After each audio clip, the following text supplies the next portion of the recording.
इस्लाम शरीयत असां के हिजरी कैलेंडर अता कंदे असांजो मुहर्रमुल हराम का आगाज़ कयो आहे। हर महीने जे चंड नज़र अचण ते असां के दुआ सेखारी आहे त ए अल्लाह हिन महीने के असांजे लाइ बाबरकत ऐं सलामती वारो बणा। त छा हिन हैप्पी न्यू ईयर में का अमन ऐं सलामती वारी ॻाल्हि आहे? अस्सलामु अलैकुम वरहमतुल्लाह।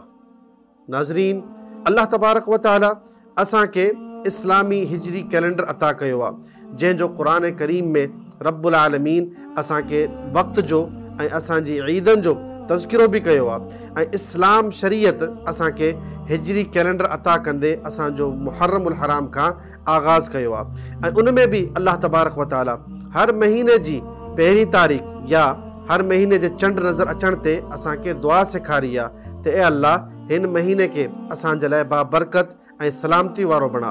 इहो तरीक़ो आहे इस्लाम जो, जंहिंमें अमन ऐं सलामती जी बुनियादी दुआ शामिल आहे।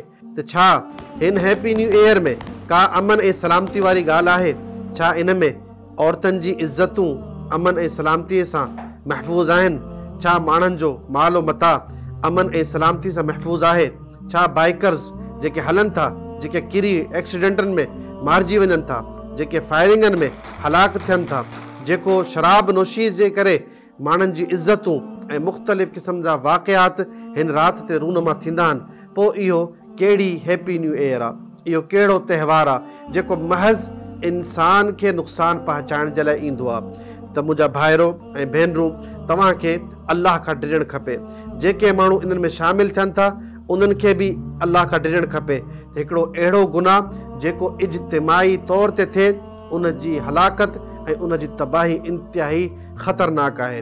नबी करीम सल्लल्लाहु अलैहि वसल्लम फरमाइनि था, कुल्लु उम्मती मुआफ़न, त मुंहिंजी हर उम्मतीअ खे अल्लाह तबारक व तआला माफ़ करे छॾींदो, इल्लल मुजाहिरीन, सवाइ उन्हनि माण्हुनि खे जेके माण्हू ज़ाहिरी तौर ते, इज्तिमाई तौर ते, खुल्लम खुल्ला ऐलानिय तौर ते गुनाह कंदा आहिनि। ऐं हक़ीक़त में हैप्पी न्यू ईयर जे त्यौहार ते इन राति में माण्हुनि जो इज्तिमा ऐलानिय हूंदो आहे, माण्हुनि जो रक़्स ऐलानियो हूंदो आहे, मौसीक़ी आम आहे, शराब आम आहे, बेहयाई आम आहे, माण्हुनि खे नुक़सानु पहुचाइण आम आहे। हिन राति ते नौजवान सम्झंदा आहिनि त ॿियनि जी गाॾियुनि ऐं ॿियनि जी इज़तनि खे नुक़सानु पहुचाइण अॼु जी ख़ुशी जे लाइ ज़रूरी आहे।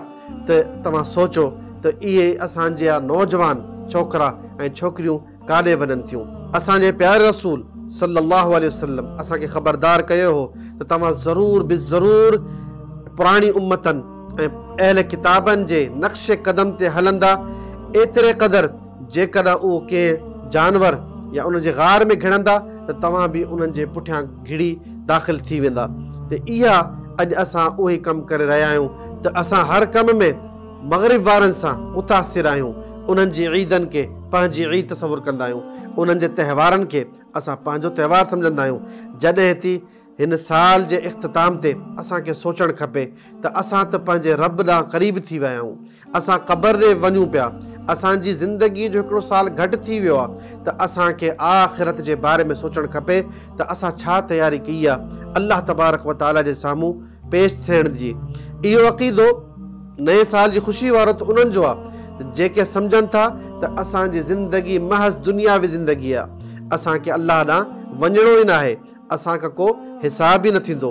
त उहे माण्हू हर साल खे ईंदड़ साल खां पोइ ख़ुशी मल्हाईंदा आहिनि त असांखे हिकिड़ो ॿियो साल मिली वियो आहे हिन दुनिया में ज़िंदा रहण जो। जॾहिं त मुस्लमान जो अक़ीदो इहो आहे त हू जेतिरा साल गुज़ारींदो उहो ओतिरो पंहिंजी मौत जे वेझो वञे पियो ऐं उनखे नेठि क़बर में वञी करे अल्लाह तबारक व तआला जे साम्हूं पेश थियणो आहे त उन ज़िंदगी कीअं गुज़ारी, उन पंहिंजा ॾींहं कीअं गुज़ारिया, पंहिंजी रातियूं कीअं गुज़ारियूं ऐं पंहिंजा साल कहिड़ा गुज़ारिया।